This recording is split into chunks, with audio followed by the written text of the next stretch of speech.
Bienvenue sur la séance numéro 7 de Prépare-toi. Cette semaine, on va s'intéresser à encore un petit sujet bac. Alors l'intérêt des sujets bac, c'est que c'est vraiment quelque chose qui fait un petit peu la liaison entre ce que vous allez pouvoir faire en terminale et vraiment le début de la classe préparatoire.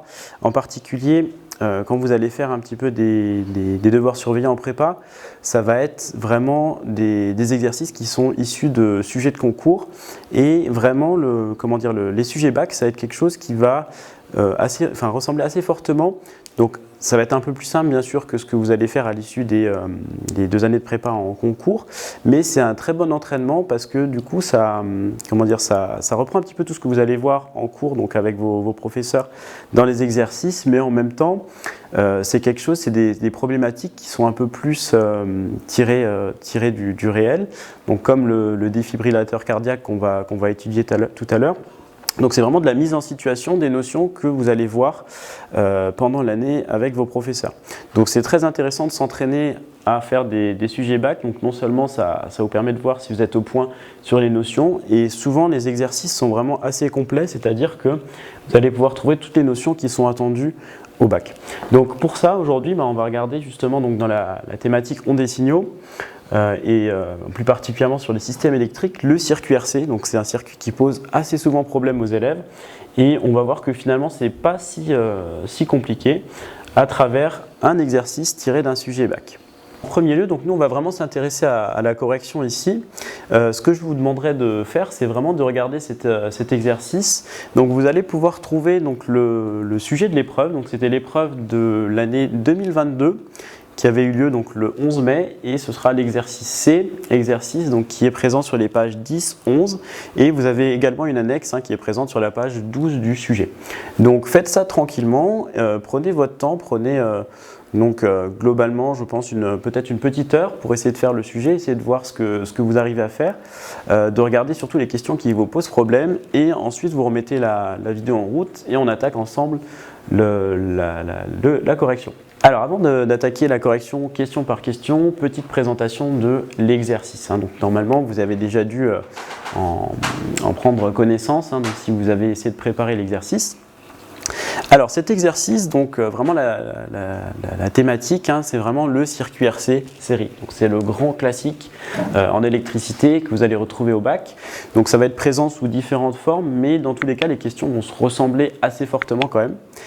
Et ici, on va s'intéresser plus particulièrement, donc pour sa mise en situation, au défibrillateur cardiaque. Donc c'est un exercice qui était sur 5 points, donc sur une épreuve de 3h30.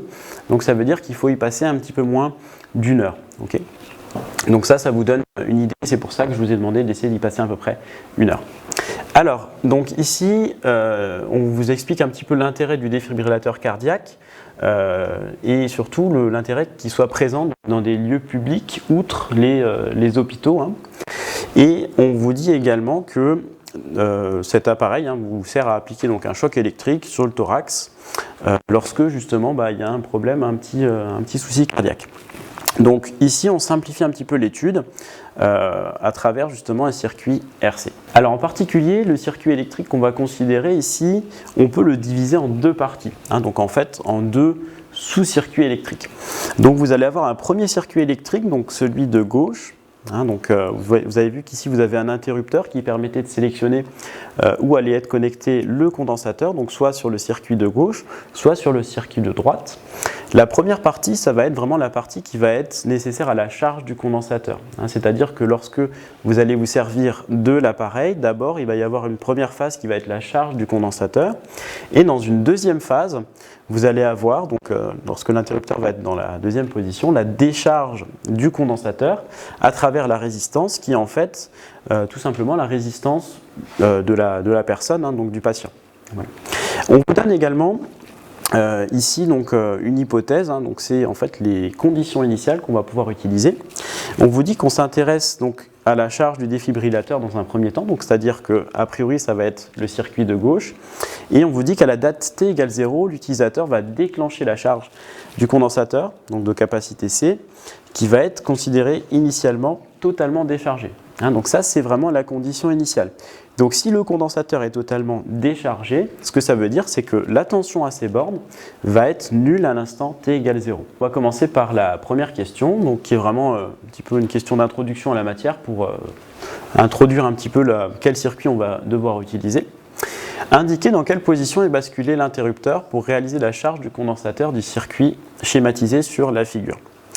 Alors, quelle va être la position pour la charge? Donc en fait, ce qu'on disait, et c'est ce qu'on vous dit également dans l'énoncé, c'est que le circuit de gauche va être le circuit qui va permettre la charge du condensateur. Donc si vous voulez que le condensateur se charge, il va falloir le connecter ici au générateur de tension G. Et donc finalement, l'interrupteur doit être basculé dans la première position pour permettre la charge du condensateur. Dans la deuxième question, on vous demande de montrer que l'équation différentielle qui régit l'évolution de la tension aux bornes du condensateur peut se mettre sous la forme qu'on vous donne juste ici.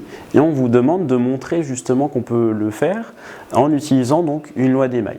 Donc le circuit qu'on considère, c'est uniquement le circuit de gauche. Donc si vous ne l'avez pas fait, je vous demanderai donc de mettre la vidéo en pause et d'essayer de d'établir cette équation différentielle. Ensuite, on reprend juste après. Alors, donc pour établir l'équation différentielle, ce qu'on va d'abord faire, donc ce qu'on nous demande dans l'énoncé, on va utiliser une loi d'émail. Alors, pour utiliser la loi d'émail, vous avez dû voir en cours que vous pouvez définir un sens de parcours de la maille. Donc ça, c'est vraiment vous qui le fixez. Et en fonction de ça, ça va vous donner les signes des différentes tensions qui apparaissent dans la loi d'émail. Donc en particulier, ici, on peut commencer par vraiment ce qu'on veut. Là, j'ai choisi un sens de parcours dans lequel la tension UC et la tension du coup UR vont être accompagnées d'un signe plus, puisque finalement elles sont dans le même sens que le sens de parcours. Donc on va commencer par exemple par UR, donc on va avoir UR de T. Ensuite, donc, si je regarde ici, la tension E va être dans le sens opposé au sens de parcours. Donc je vais me retrouver avec un signe moins ici, et donc plus UC, puisque la flèche est dans le même sens que le sens de parcours qu'on a défini. Égal. Alors, après, côté, en additionnant donc des deux côtés la tension E, et j'obtiens UR plus UC égale E, donc avec UR et UC qui dépendent toutes deux du temps.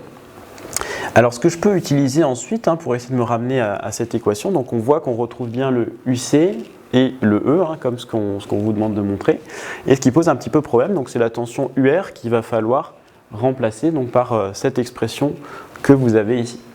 Alors, la première chose à faire quand vous avez un condensateur, c'est d'utiliser la relation du condensateur, donc qui vous donne l'évolution de l'intensité du courant électrique en fonction de la dérivée de la tension aux bornes du condensateur. Donc, c'est fois la dérivée de UC par rapport au temps.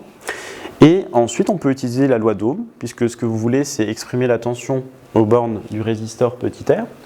Et vous savez que la tension, ça va être tout simplement le produit de la résistance par l'intensité du courant électrique. Donc ici, on va pouvoir le remplacer grâce à ce qu'on a trouvé juste à l'instant. Et vous allez obtenir donc R fois C fois la dérivée de UC par rapport au temps. Ensuite, il ne nous reste plus qu'à remplacer l'expression de UC par celle qu'on vient d'obtenir dans la loi d'émail.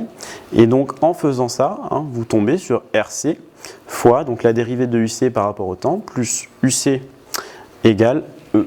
Et c'est finalement l'équation différentielle qu'on vous demandait de trouver et qui donc va régir l'évolution de la tension UC aux bornes du condensateur. Donc voilà pour la première question. Dans la prochaine question, on vous demande de vérifier que la solution de cette équation différentielle, qu'on vous donne ici, est bien sous la forme UC égale E fois 1 moins exponentielle de moins T sur taux charge, en précisant quelle va être l'expression et l'unité de taux charge. Donc pareil, je vous laisse mettre la vidéo en pause si vous ne l'avez pas encore fait. Et on corrige ça dans un instant. Pour justement vérifier que la solution de l'équation différentielle est bien de la forme qu'on vous donne, ce qu'on va réutiliser, c'est l'équation différentielle qu'on a trouvée à la question précédente. Et dans cette équation différentielle, en fait, ce que je vais faire, c'est que, et ce que tu peux faire, c'est remplacer UC par l'expression qu'on te donne. Et donc on va vérifier qu'on obtient bien une solution qui est possible. Ensuite, on va chercher à dériver UC. Donc pour dériver UC, là vous voyez que vous allez avoir deux termes. Un terme, quand vous allez dériver ici E fois 1 par rapport au temps, vous allez obtenir 0. Donc ce terme-là va disparaître par dérivation. Et il va vous rester le deuxième terme en exponentielle de moins T sur taux charge qu'on va essayer de dériver. Alors ici, ce que je peux faire, c'est que le moins là, je vais le faire sortir de la dérivée, je peux le faire sortir. Et donc, je vais me retrouver avec du moins RC fois la dérivée par rapport au temps de exponentielle de moins t sur taux charge plus 1 moins exponentielle de t sur taux charge, puisque le e ici a disparu, donc c'est devenu ici un 1. Et à droite, comme on a divisé par e, on a également 1. Donc là, vous voyez que on a plus 1 ici, plus 1 de l'autre côté, donc on peut ajouter moins 1 des deux côtés pour simplifier justement les 1. Donc se ramener à une expression qui est un peu plus simple. Alors ici, là, ce qui peut vous poser problème, c'est la dérivée de l'exponentielle. C'est quelque chose souvent en terminale qui n'est pas forcément facile pour toutes et pour tous. Donc ici, ce qu'on peut utiliser, c'est la formule dérivée par rapport au temps.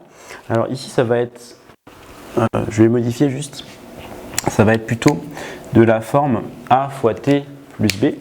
Donc si je dérive ça par rapport au temps, donc l'exponentielle de a fois t plus b, eh bien je vais me retrouver avec du a exponentielle de a fois t plus b.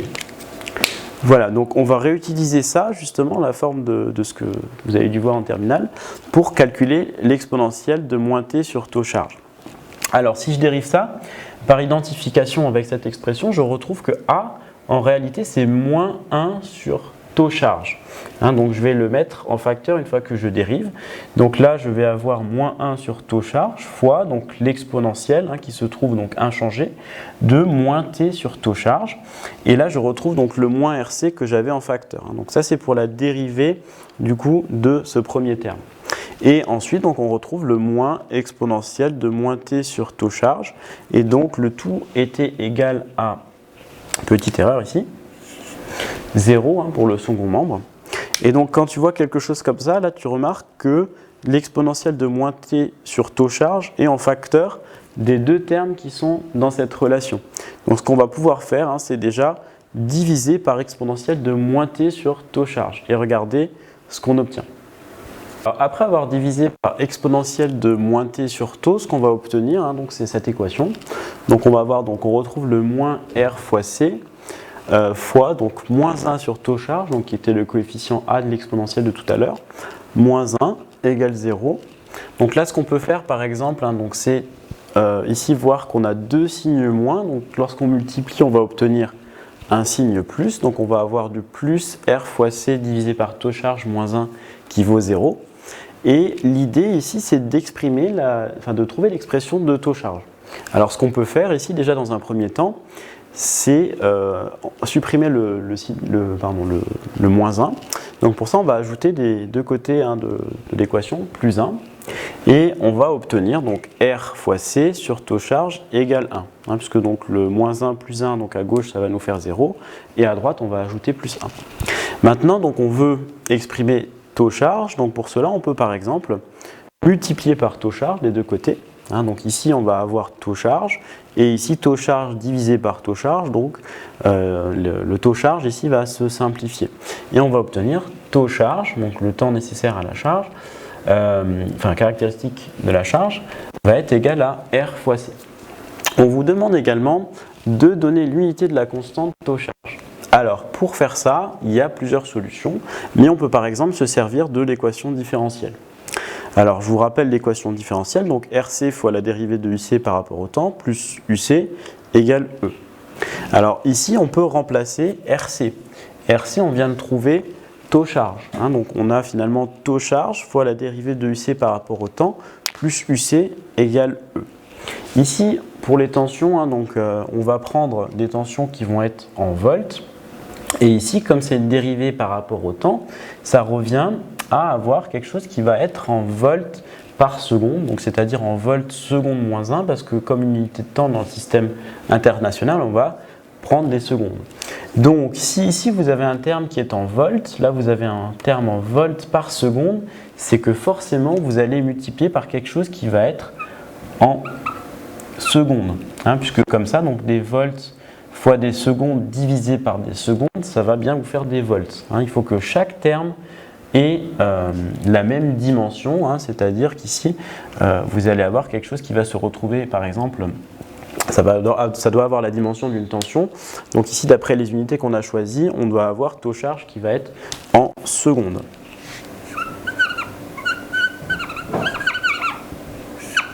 Donc voilà pour la question numéro 3. Dans la question 4, on vous demande de tracer l'allure de l'évolution temporelle de la tension UC, donc la tension borne du condensateur en fonction du temps.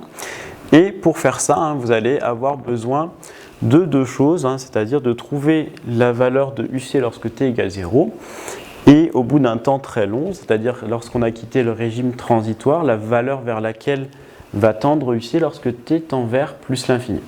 Donc si vous ne l'avez pas fait, je vous laisse pareil mettre la vidéo en pause et on regarde la correction dans un instant. Alors ici, on va chercher à tracer l'allure de la tension borne du condensateur UC en fonction du temps. Et vous avez besoin de plusieurs choses. Donc la forme, normalement pour la charge d'un condensateur, vous connaissez.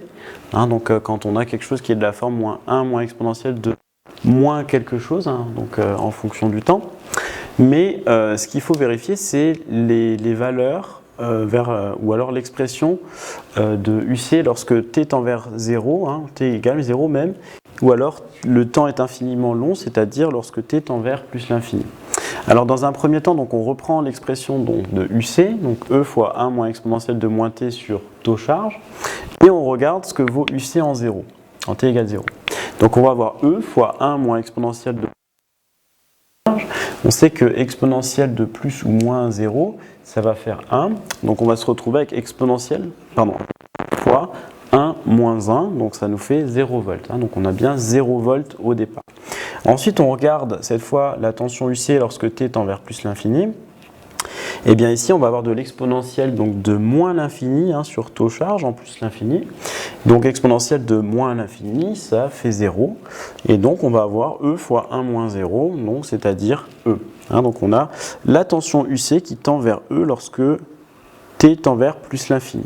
C'est-à-dire dès qu'on a quitté le régime transitoire, on va avoir la tension qui va tendre vers E. Alors on peut tracer ici donc une droite horizontale, donc à la valeur E justement, et on regarde l'évolution, donc ça va avoir cette forme, donc ça va 1 moins une exponentielle décroissante en fonction du temps, donc c'est la forme qu'on observe ici pour la charge du condensateur.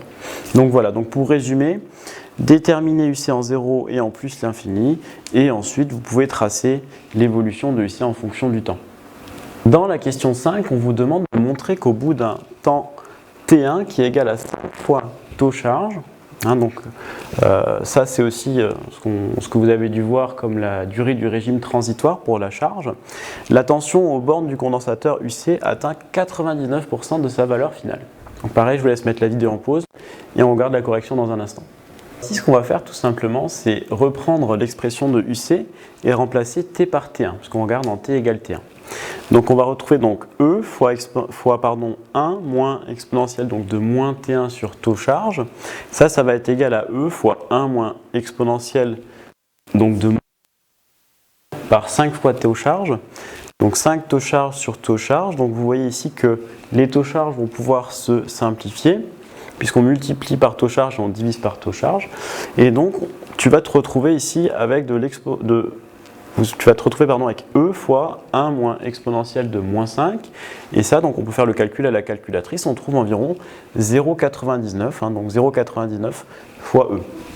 Donc, quelle est la conclusion de ce qu'on vient de faire? En fait, on montre qu'au bout d'un temps T1, la tension UC va atteindre 99% de la valeur de E, et on a vu que E, c'était la valeur finale vers quoi allait tendre la tension UC lorsque T tendait vers plus l'infini. Donc finalement, c'est quoi? C'est aussi sa valeur finale. Donc au bout de T1, UC tend également vers 99% de sa valeur finale.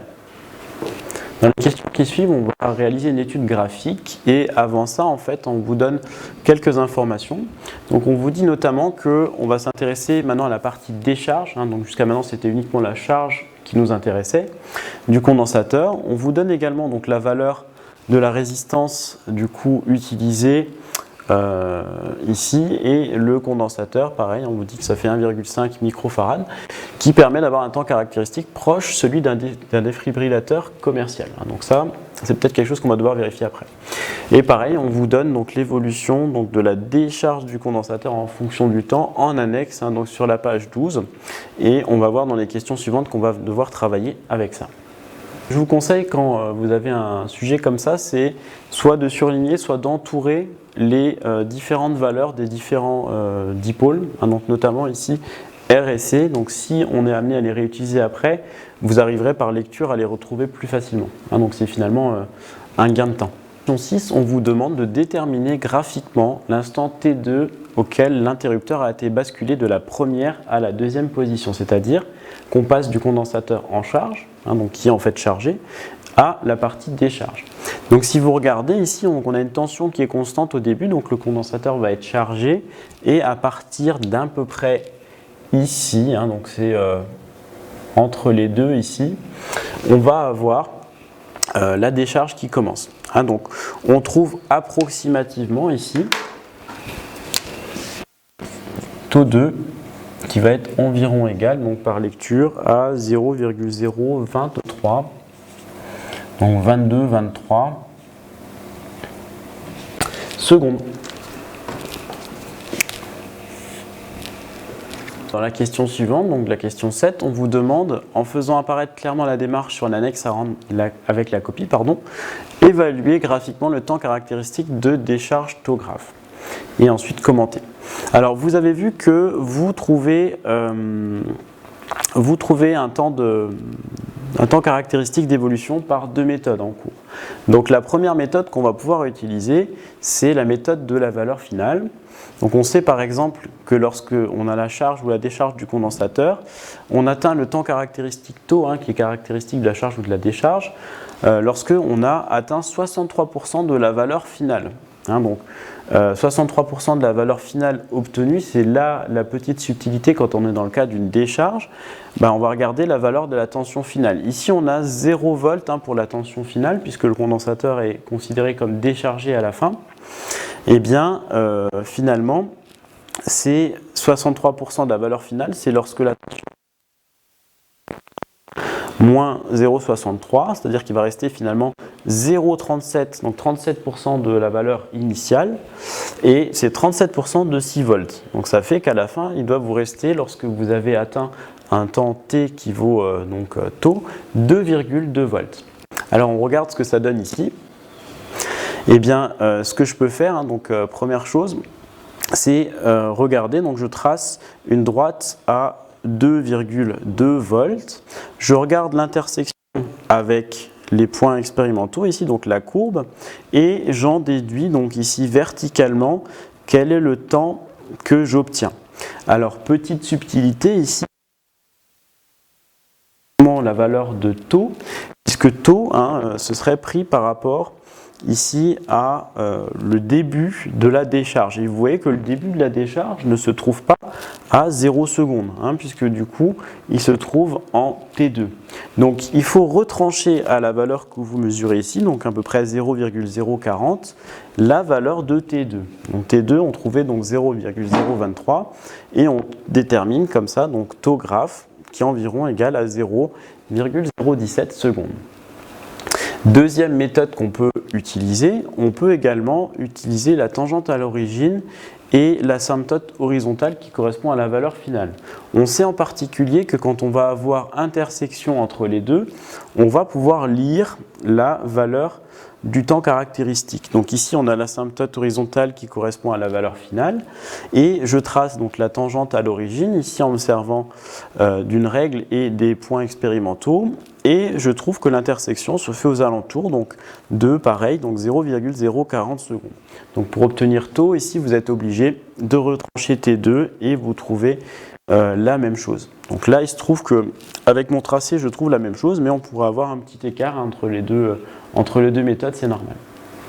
Fin de la question, vous demandez également de commenter. Donc en fait là l'idée c'était de remarquer donc les valeurs qu'on vous avait données avant pour R et C et essayer de calculer du coup une valeur de taux, puisque vous connaissez l'expression, vous savez et on l'a montré tout à l'heure que taux c'était égal à R fois C. Donc ici on va prendre les valeurs qu'on vous donnait. Donc ici vous aviez 10 kOhm pour la valeur de R et 1,5 microfarad pour la valeur de C. Donc je vous rappelle que micro en fait c'est 10 puissance moins 6.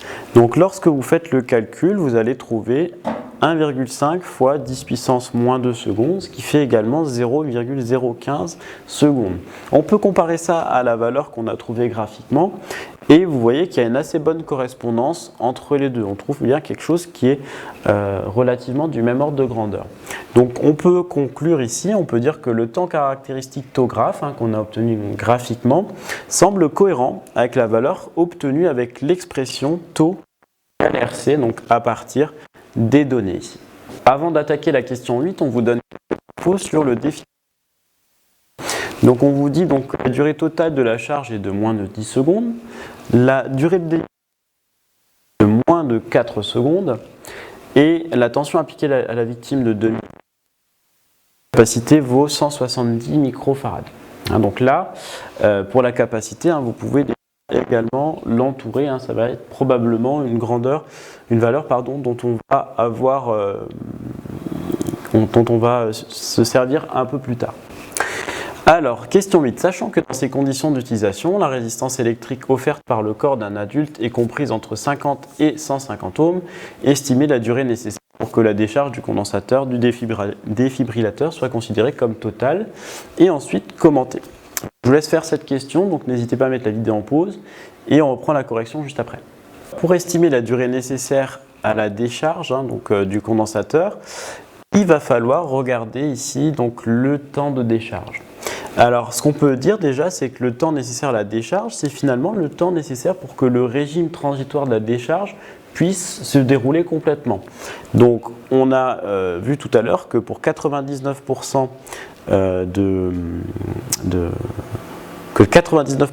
de la décharge pouvait se faire en 5 taux. Donc, on va réutiliser ici 5 fois taux. Taux, on sait que c'est donc égal à R fois C. Et là, il faut se poser la question, donc on vous donne C, on vous donne 170 microfarads. La question qu'il faut se poser, c'est quelle résistance on va prendre. Donc nous, on va prendre le cas le plus défavorable, c'est-à-dire le cas où la décharge est la plus lente possible. Et c'est le cas donc, pour la plus grande résistance. Donc si on a une résistance de 150 ohms, on va avoir 5 fois 150 fois 170 fois 10 puissance moins 6, ça fait 0,129 secondes. Qu'est-ce qu'on constate? Donc c'est ce qu'on vous demande ici quand on vous demande de commenter. C'est que ça, c'est inférieur à la durée totale du choc qui est de 4 secondes. Et c'est effectivement très bien. Pourquoi? Parce que comme la durée de la décharge va être suffisamment courte devant la durée du choc, elle va pouvoir se faire entièrement. Et donc, le condensateur sera vidé et c'est effectivement ce qu'on cherche à chaque choc. Voilà. Alors l'exercice qu'on vient de voir est vraiment très intéressant parce qu'on va vraiment reprendre, on a repris un peu tout ce qu'on peut vous demander sur le circuit RC. En particulier, on a regardé la charge, la décharge, on a recherché un temps caractéristique, on a regardé finalement indirectement la durée du régime transitoire, donc c'est-à-dire 5 taux qui est la durée pour laquelle vous allez obtenir une tension UC qui va valoir 99% du coup de sa valeur finale. Donc je trouve que cet exercice est vraiment très bien et c'est un exercice vraiment à savoir faire si vous voulez être à l'aise au bac sur ce qu'on peut vous demander sur tout ce qui est circuit RC. Donc dans le cas général, c'est vraiment bien de s'entraîner sur des exercices type bac. Alors après, il faut regarder, ça va être vraiment du cas par cas, ça va être en fonction des chapitres que vous avez déjà vus dans l'année. Après, je vous invite vraiment à chercher des sujets bac, vous en avez plusieurs. Regardez par exemple sur les 3 années précédentes, vous avez déjà de quoi faire et de quoi vous entraîner. Donc, est-ce qu'on peut faire le lien entre ce que vous voyez en terminale et en prépa? En prépa, vous allez avoir en plus l'aspect vraiment énergétique, donc énergie qui est stockée dans le condensateur, énergie qui va être fournie par le générateur, etc. Donc, on pourrait regarder un petit peu et aussi, donc à partir de l'énergie, déterminer par exemple la puissance qui va être délivrée par le condensateur à la personne, etc. Ce genre de choses. Et ensuite, on pourrait essayer de vérifier ça avec des valeurs qui sont données par le constructeur du défibrillateur commercial. Voilà, ça c'est un exemple de choses qu'on pourrait faire. On pourrait également s'intéresser à tracer l'évolution de la charge ou de la décharge grâce au langage de programmation Python. Voilà un petit peu ce qu'on pourrait faire en plus en prépa. Voilà, j'espère que vous avez apprécié la vidéo et en tout cas n'hésitez pas à laisser des commentaires sur ce que vous avez pu voir. Pareil, si vous aimeriez qu'on traite ensemble plus d'exercices de type sujet bac. Et dans tous les cas, je vous souhaite une bonne fin de semaine. On se retrouve la semaine prochaine, le mercredi 29 novembre.